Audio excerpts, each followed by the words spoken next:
All right, well, hello everyone. We are in week number 2 now of this, what would you call this? Video preaching, Yeah, for lack of a better term. I'm not sure what we should call this. Um, I am thankful for modern technology and the ability that we have to be able to do things like this and be able to produce content and get right. teaching out there in circumstances such as we're in right now with the virus. Um, but it sure isn't the same thing as being together with God's people. And we want you to know, and I know that we speak for everyone in our church family, but we miss seeing you. And we are looking forward to the day where we can be back together again on the Lord's Day and on Yes, Wednesdays, worshiping and studying and praying together. We miss all of you so much. absolutely. This, and as Ben says, this cannot take place of our assemblies together. It's not meant to take the place of that because there's some things that's missed. Just our time together. This is a very loving church and expresses care and concern and love for one another. And man, I miss those times together. I miss the handshakes and the hugs and just being able to hear how your week is gone and to see everybody face to face. Only if hands have been washed. That's right. That's right. We may be doing that for a long time. But I look forward to the time in another week or 2 or 3, whatever that may be. We can't control that. When we can be together again, face to face. And Ben, it's going to be like a reunion, when That's a we good get word for together. it. That's right. Yeah, That's a good word for it. I'm looking forward to it. Well, our video today is going to be much like the one we did last week. We're going to start off with a segment for the kids, and Mr. Joe is going to read their Bible lesson. The kids have been studying all quarter from the books of Leviticus and Numbers, and they are on lesson number 13 now Right. this week, and so that's what the kids are going to be reading. So parents, if you want to grab the kids' lesson book, you can read along with Mr. Joe as he's going through that lesson. We also have a map that I'll be showing in just a moment that'll help us get through that lesson and kind of help the kids see where they are exactly, Right. where the people Right. of Israel are, that is. And then after Mr. Joe finishes the lesson for the kids, then we'll get into a study for the grown-ups. So I'm going to go ahead and turn it over to Mr. Joe, and I'm going to get that map There ready you to put go. into the video. Okay. All right. So, this quarter is sort of coming to a climax with the children of Israel now just at the foot of the river Jordan and ready to cross over.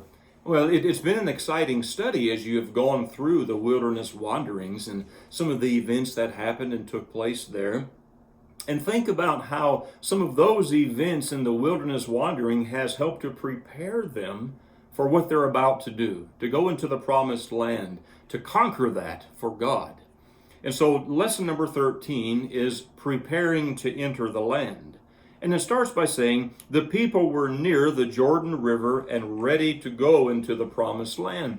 Now, this map is not going to be new to you, or perhaps this map is, but what it's demonstrating is not, because in Bible drill, many of you have been looking at a map similar to this. And so we can see the Jordan River as it kind of goes through the middle. And right now, the children of Israel are on the east side of the river. And they're getting ready to cross over to the other side. Can you imagine how they feel right now?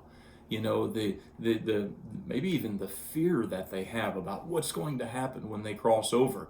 But as they're making those preparations to go over, all of them are on that east side.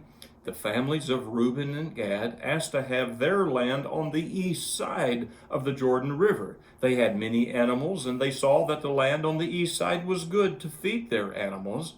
Israel had already won over the nations on the east side of the Jordan River. Now there were no enemies to fight there. The rest of the Israelites were afraid that when it came time to fight the people in the promised land on the west side of the river, the tribes of Reuben and Gad would not help them. So understand the concern of the Israelites. Reuben and Gad, those tribes have said, we want to stay on this east side, and God gives that land to them. But the rest of the Israelites were concerned that when we cross over to the other side, aren't you going to come help? Well, yes, they promised to come help. The tribes of Reuben and Gad promised the rest of the Israelites that they would get their families and animals all settled in their new land. Then they would cross the river to help fight the Canaanites in the new land. So God gave the land on the east side of the river Jordan to the families of Reuben and Gad, and to part of the family of Manasseh. Then God told the Israelites to cross the Jordan River and fight the Canaanites, and he would fight for the people. God promised to lead them in their battles and protect them if they would obey him. One big part of their obedience would be to destroy all of the idols and places of idol worship in the land. They had to get rid of all of those things so the land would be pure and holy for God. If the Israelites would obey God, he would give them the land, and each tribe would have a share of it. God told the Israelites that they must destroy all of the Canaanites, or the Canaanites would make trouble for them later. Another thing that God told them was that they could not let a murderer live. When someone was murdered, their blood made the land unclean for God. So to keep the new land clean and holy for God, they had to put all murderers to death. For a long, long time, God had taken care of the Israelites in the wilderness. Now, if they would obey him, he was ready to take care of them in the promised land of Canaan. So it's time to cross over in the land. God is giving them that land, and he will bless them if they will obey him.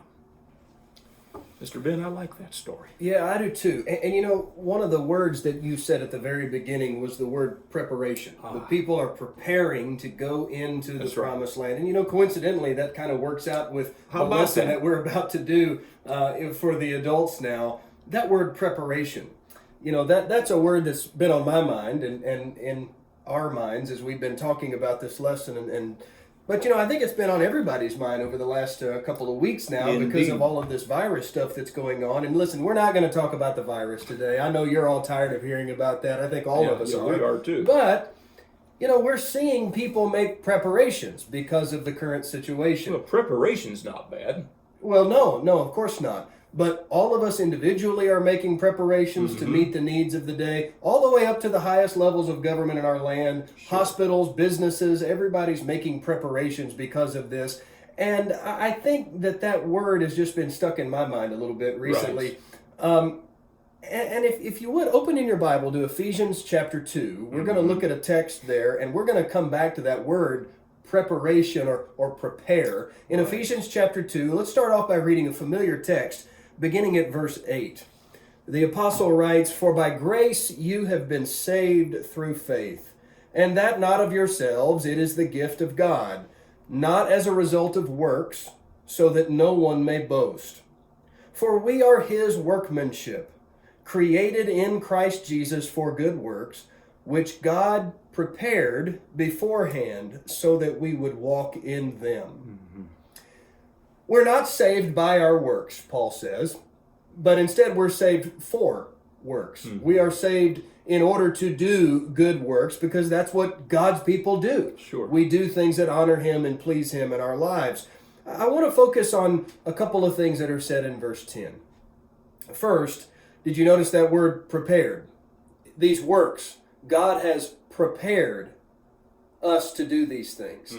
We want to come back to that in just a moment and develop that idea a little bit more fully. But notice at the beginning of the verse that we are called God's workmanship.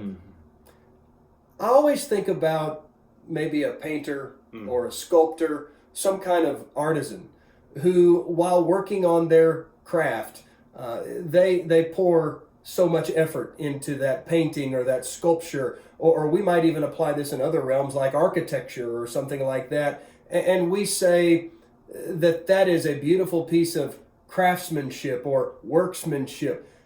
Paul says here that we, God's people, Christians, are God's workmanship, and God is shaping us and molding us into something that honors and glorifies him, and he does that by preparing us to do these works that he has called us to do. I like the idea of preparation in view of God here, that God has made preparation. You know, I don't know that we can always see where God is affecting and changing our lives and where that's going to always take us. But to know that God has a plan for those who would be his people to be able to carry out the work he would want us to do. And we go back to this example of the artist again. I've watched sometimes, painters that are starting with a blank piece of canvas, and they just kind of make a few odd marks on it that I can't understand at all where that's going. And even as they start making some colors here or there, I still don't understand where it's going.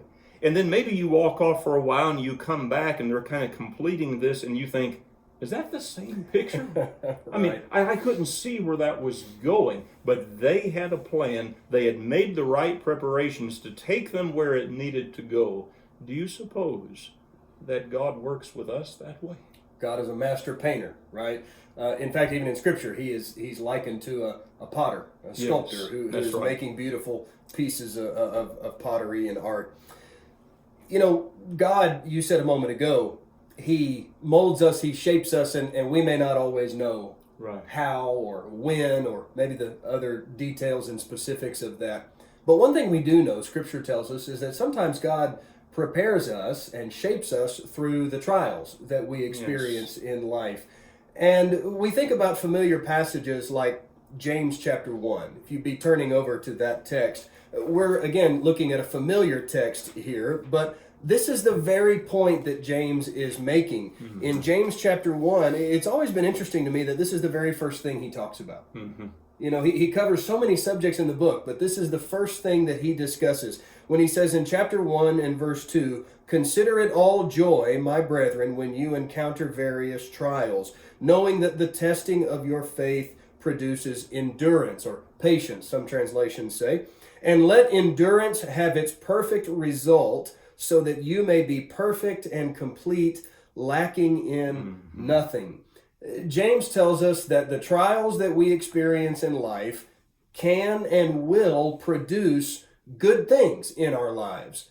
Maybe not immediately. You know, we may truly suffer something. We may suffer loss in some way, and we may not see that as being something good. But to go back to this idea of God molding, shaping, preparing us, one of the ways God does that is through the trials that we experience. There's another verse, though, in this chapter we need to pull in. Why don't you talk about that one? Well, verse number 12. Blessed is the man who endures temptation, for when he has been proved, he will receive the crown of life which the Lord has promised to those who love him.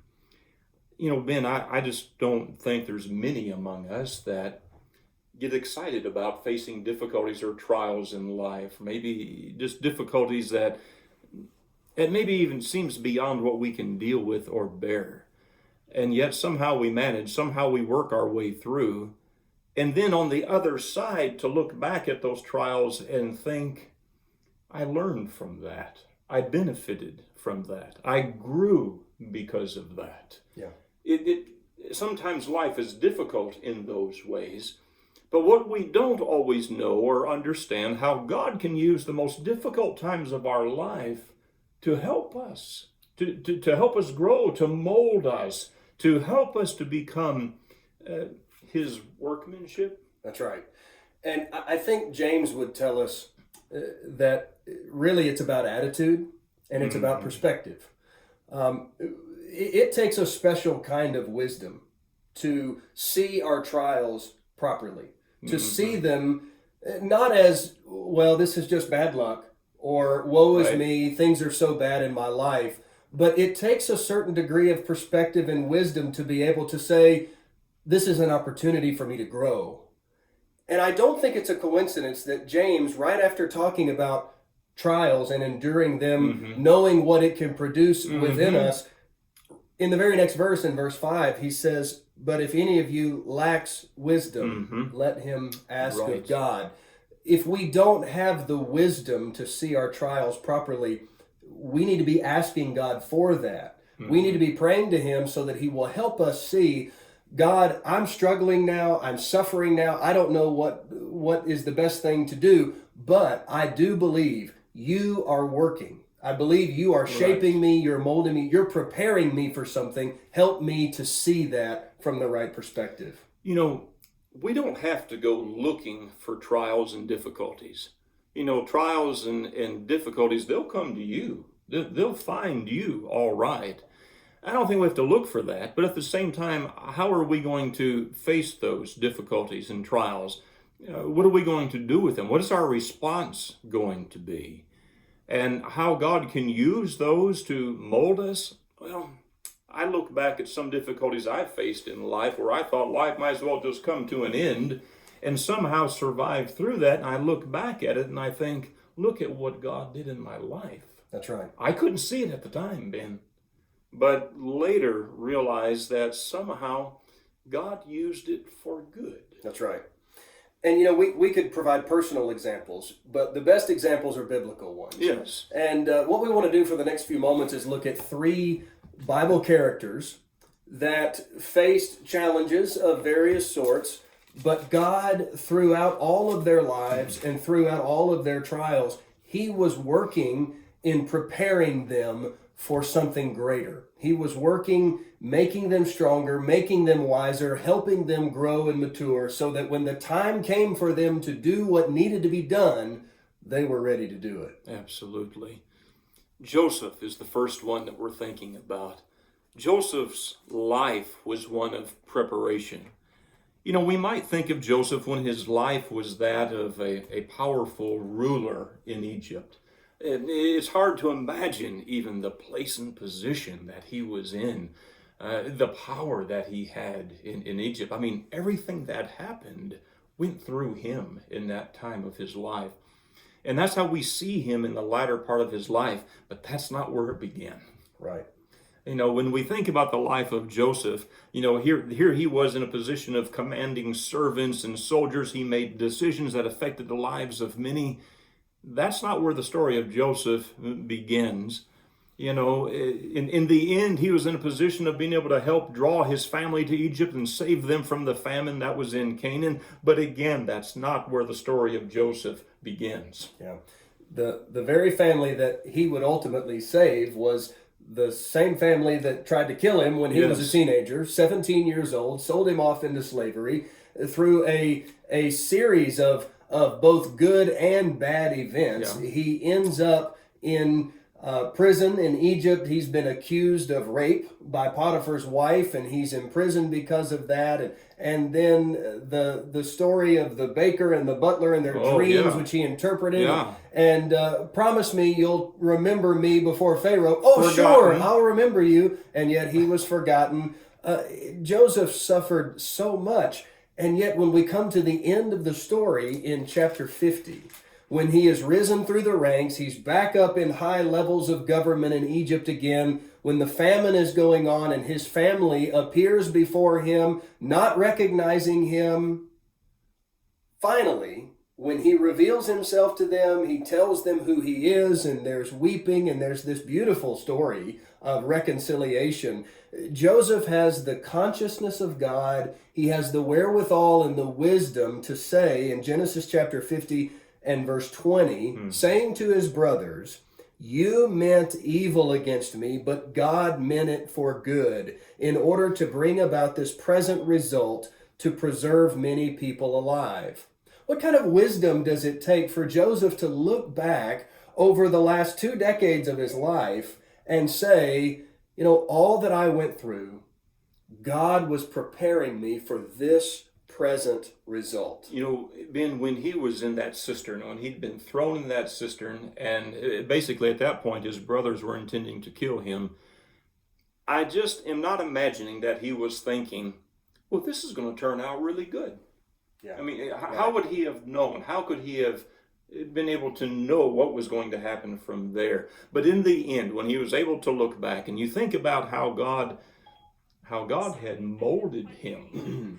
God had molded him, to this point in time where he is able to say, that to his brothers, you meant it for harm, but God meant it for good. Indeed, God did use those horrible situations, difficulties, to prepare Joseph to be in the place and position that he was. Let's look at a second example. Pardon me for stepping out a moment ago. I said a word that activated my phone. So here we are again talking about the beauty and wonders of technology, and yet it turns against us sometimes. I think about Moses as well. Yes. I want you to think about the life of Moses. You remember that Moses lived 120 years. Mm-hmm. And you're probably aware that Moses' life breaks down into 3 segments, each of which is 40 years in length. So Joseph is in Egypt, and then the Israelite nation is growing larger and larger, and Moses would one day be born into that Israelite nation while in Egypt, and Moses will live there for 40 years, and he will be raised in Pharaoh's house. He will be eating the best food. He'll be receiving the best education. In fact, in Acts, the 7th chapter, when Stephen is giving his sermon before the Sanhedrin, in verse 22, he mentions that Moses was educated in all the highest learning of the Egyptians. Moses is going to receive 40 years of Egyptian training and upbringing. And then we come into the second segment of his life, after he kills the Egyptian master for beating the Hebrew slave, and then he has to flee for his life. You remember where he goes after that? I do. He wound up in Midian, and he's tending sheep. Yeah. Okay, I mean, now you think about the change that has taken place in his life. I mean, growing up the son of Pharaoh's daughter would bring with it some certain blessings would come with that. Okay, Absolutely. I mean, he has had the best to eat, he's had the best clothes, he's had the best education, and many who are around him would have fallen to their knees even when he walked by. And now the second 40 years, he's sort of in the wilderness, I guess we could say. Is there preparation that comes from this in a lot of ways? Absolutely. So he spends 40 years shepherding his father-in-law's sheep in the land of Midian. You say, well, what kind of preparation is that going to do for him? Well, think about what Moses is going to do in the third 40-year installment of his life. It was when he's 80 years old, in that 40th year in Midian, God will speak to him in Exodus 3 and say, go back to the land of Egypt. Right. Go and rescue my people and bring them out of bondage and captivity. And Moses is going to go back and stand before Pharaoh.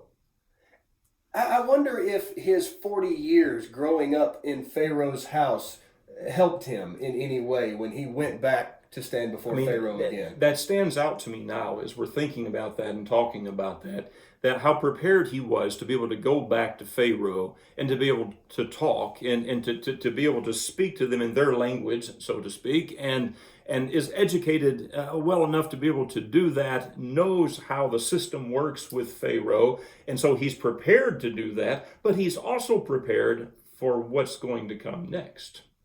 Shepherding all those sheep in the land of Midian for 40 years. What is he about to do when the Israelites come out? He's going to shepherd an entire nation of people. Right. In the wilderness. In the wilderness, yeah, that's right. And, they ended up staying in the wilderness for 40 years, which is not what God originally intended. That was a punishment for their lack of faith.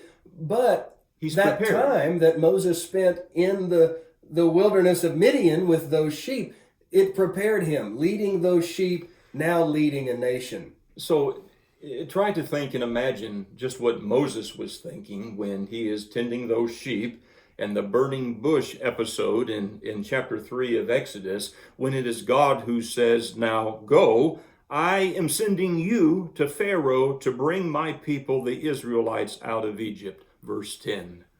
What's Moses thinking about that? What do I know about rescuing people? I know about sheep. Yes. I don't know about people. And yet, God is using the first 80 years of Moses' life to prepare him for the last 40. That's right. Absolutely right.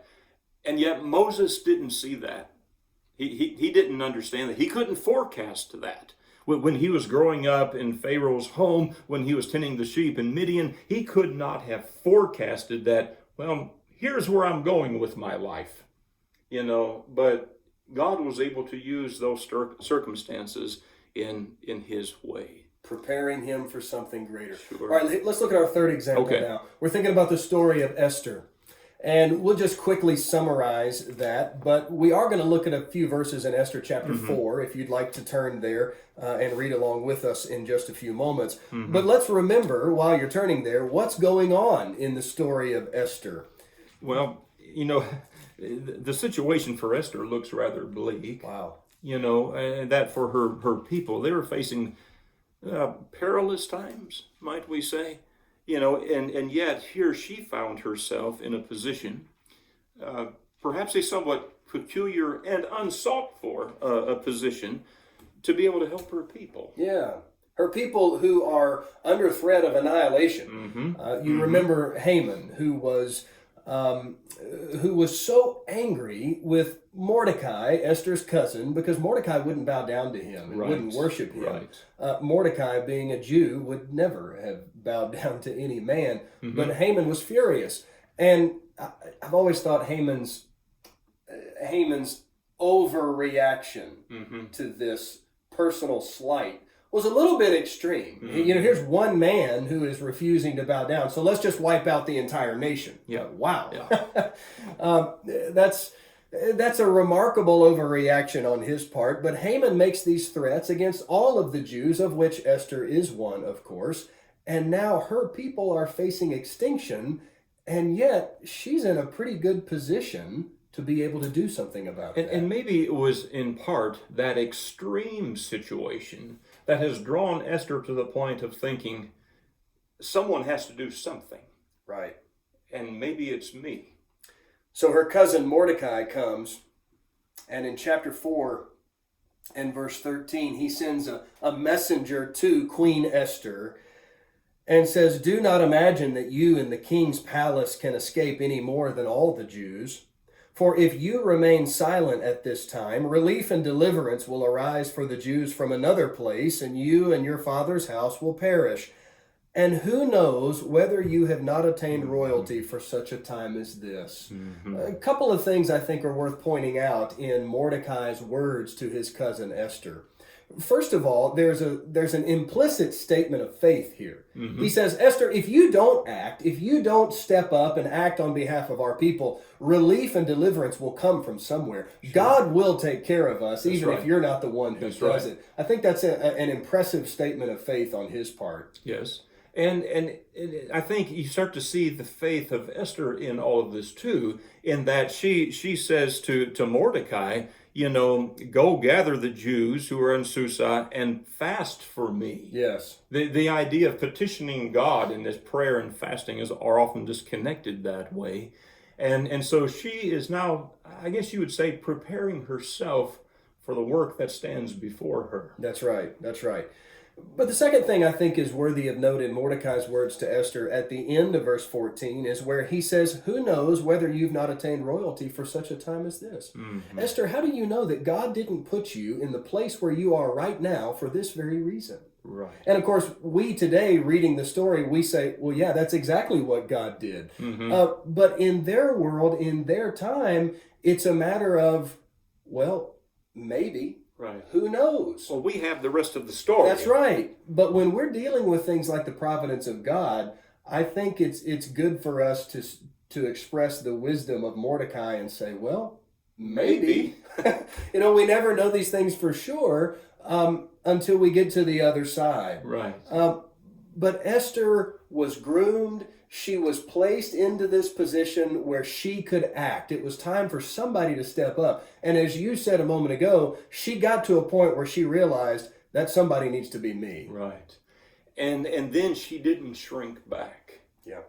She was at a point where maybe she didn't feel totally prepared. She understood, I think now, that perhaps she was in a position that she could do something. Maybe nobody else could, but she could do something, and she's preparing herself for that and petitioning God, in that regard. But she doesn't know how it's going to turn out, Ben. That's right. That's right, as the rest of the story reveals. That's right. So we've looked at 3 biblical examples of God preparing people, getting them to a point of wisdom and maturity and strength, so that when the time comes for them to do what he needs them to do, they're ready to do it. Now, let's make some application to ourselves I think here. this is where it gets serious. God may be preparing you. He may be preparing me for Mm-hmm. some significant work that he needs done in this world. It could be any kind of work. And it may even be some act of service that we look at and maybe we kind of sneer at a little bit because we say, well, that's just a small thing. That's not very important in the grand scheme of things. Well, sometimes we need to be careful when we start determining what is a significant work and what is not. That's right. If it's God's work, it's significant. Indeed. And even if somehow in our eyes it doesn't seem like it's that grand or that great, in the eyes of God, perhaps it is. And so we need to be a little careful about that. That's right. And so whenever we are in a place or position to do what is right, to do God's will, we need to do it. So can we attach a scripture to that? Mm-hmm. Do you remember the passage, the words of Jesus in Matthew chapter 10 and verse 42, where he said, if you give a cup of cold water in my name, you will not lose your eternal reward. Yes. And we look at that and we say, it's just a cup of cold water. There's nothing great about that. There's nothing significant about that. And yet, that's just plain wrong, because Jesus says that there is an eternal consequence that comes along with that small gesture. So sometimes it's the small things that carry some very great consequences to that. It can be consequences of good or bad.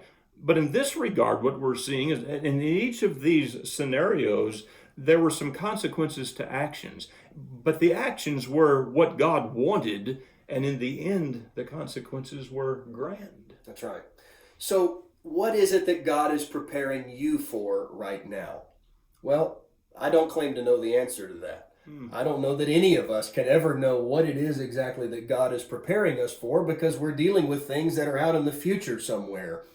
But maybe, just as some examples, maybe it's an encounter with another person, a stranger perhaps, or maybe a friend, a coworker, a family member. Maybe it's just this short, small chance encounter. But that small chance encounter, should you decide to act on it, may lead to that person's obedience of the gospel. Exactly. Sometimes it's the idea of just accepting opportunities when they come before us, or maybe even looking for those opportunities where we can carry that cup of cold water to someone who is in need. It doesn't have to be a physical need. Maybe it's spiritual needs. And we are able to be there, to have a presence, to have something to say from what God's word would tell us that encourages, enlightens someone to desire to draw closer to God. We don't know sometimes how God has prepared us, how we find ourselves in some circumstances to be a blessing in the kingdom, in the work of the kingdom. That's right.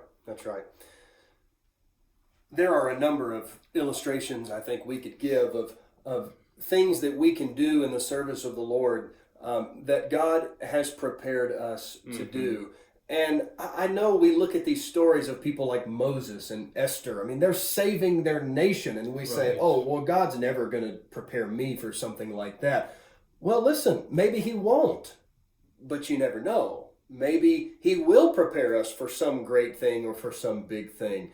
I think we need to say, God, I am your workmanship. I want you to make me into what you want me to be, and I want you to use me in whatever way you consider to be necessary. And so maybe our prayer becomes to God to make us and to mold us into the people, into the workmen that we need to be in the kingdom, to be confident enough to accept challenges that come before us, to make us open-minded enough to even see that when we are facing difficulties and trials in life, knowing that this too shall pass, and that somehow those circumstances can be used to mold us to be the worker that we need to be. Yeah, that's right.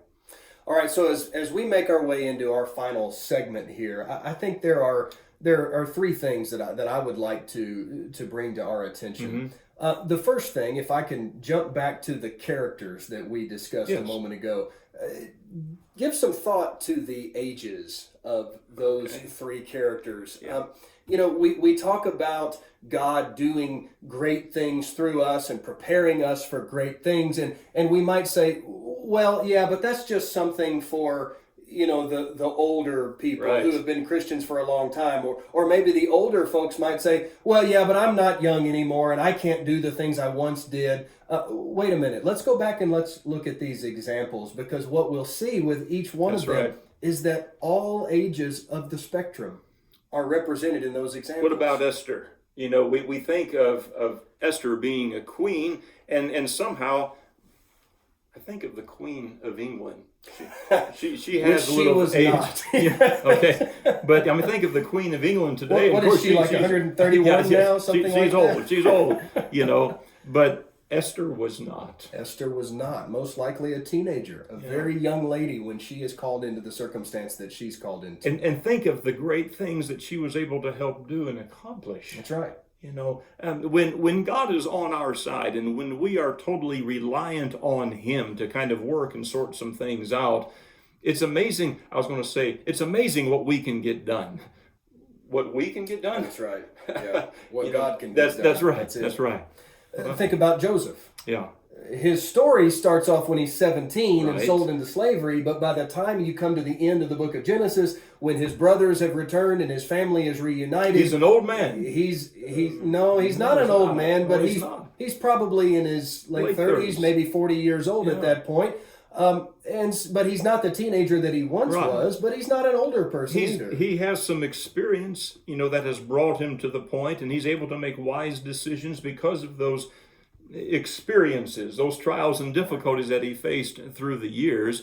And he has grown to be old enough now and mature enough that I think he sees God's purpose in some things. Well, and then there's Moses. Moses. And most of the stories of the Bible that we associate with Moses, when we think about Moses and the stories in the Bible that are about him, most of those stories came from the final third of his life, right. when he was an older man. Moses, when God called him to lead the nation, he was 80. 80 years He was old. 80. And most of his significant work happened in the last season of his life, we might say. Folks, we are never too young to serve God. We are never too old to serve God. We must always be about the business of letting God prepare us so that we can see the opportunities He lays before us and take advantage of them. We are never going to find ourselves at an age where we can say, well, I'm not old enough to be of a great benefit, or I'm just kind of middle age. I need to get older, or to say, and I hear this, I'm too old to accomplish much. Really? I mean, think of these examples. I mean, I understand there are some constraints that come when we are young and we lack experience and understanding and knowledge. And I understand there's some constraints, I'm growing to understand all the more, constraints that come with age. And yet at the same time, it's not time to lay down the sword. That's right. It may be that as we get older that we've, I hope, gained wisdom and are able to say things that will encourage those younger ones, to prepare themselves to be the workers in the kingdom that they should be. Ben, something I thought about is like with elders. Okay, elders are elder men who have some age and experience, because that role and that position requires that. And yet what you are looking at with godly, faithful, spiritual men who are serving as elders is a lifetime of preparation. That's right. To be able to serve that way. Yeah, that's right. Yeah. Well, we got a couple more applications real quick and some considerations, and we probably need to stop talking so much. Yes, I know. It's getting a little bit long here. I know. But I don't want to be accused of being long-winded. That's never happened before. Well, it certainly hasn't happened to me. I know that. Here's the second thing that I would like to leave us with as we start to wrap this up. We talked about trials earlier, and when trials come and our attitude and our perspective and so forth. We don't want to give the impression, though, that it's not okay to ask God to remove our trials. Mm-hmm. You know, none of us enjoys suffering. None of us wants to invite it into our lives. Right. We can ask God to remove those trials. Mm-hmm. Paul the Apostle did that in 2 Corinthians chapter 12. He writes that about his thorn in the flesh, whatever that might have been, but he says 3 times, I Right. asked the Lord to take that away, and God's answer was, no. My Mm-hmm. grace is sufficient for you. My strength is made perfect in weakness. We need to be prepared for God to answer in the negative, but it is okay for us to ask that he would remove our trials.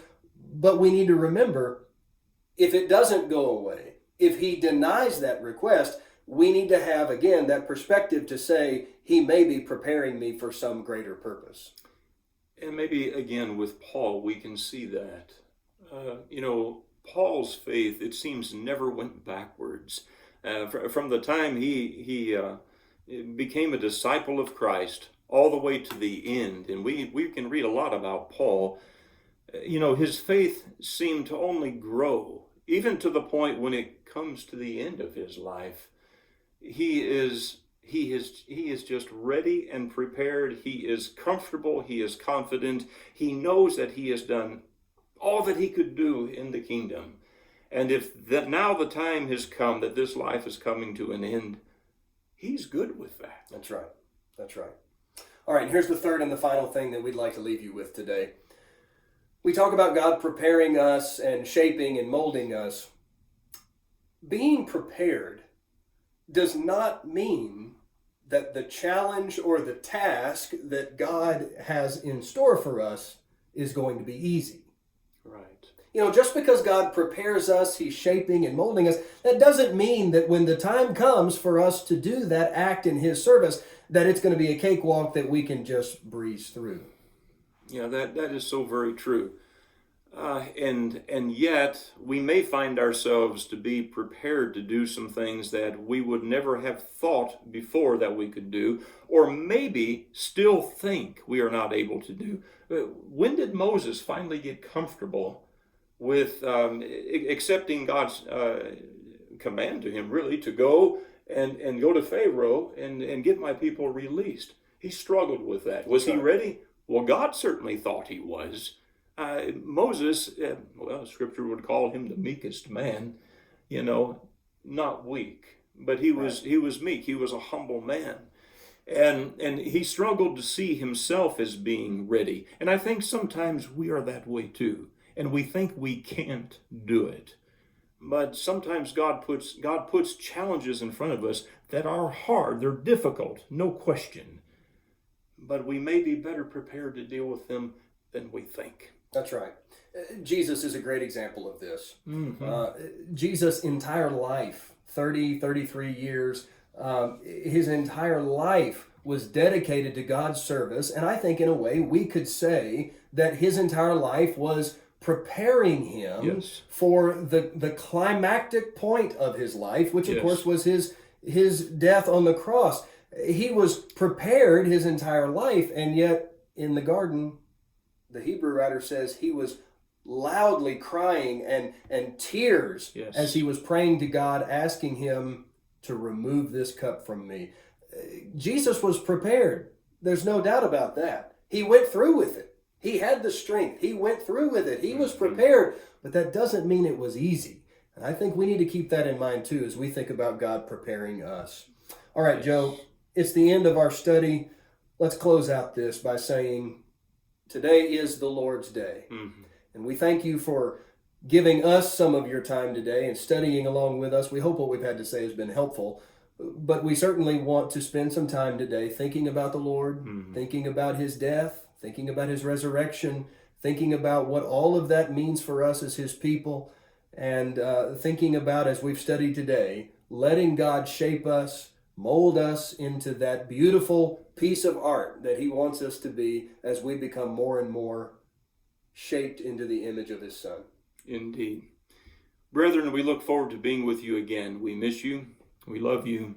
and hoping soon that we'll be able to meet together and talk about these things and to remember the Lord and the Lord's Supper together, because that's what we need to be doing. And that day will come before long, and we look forward to that. God bless you.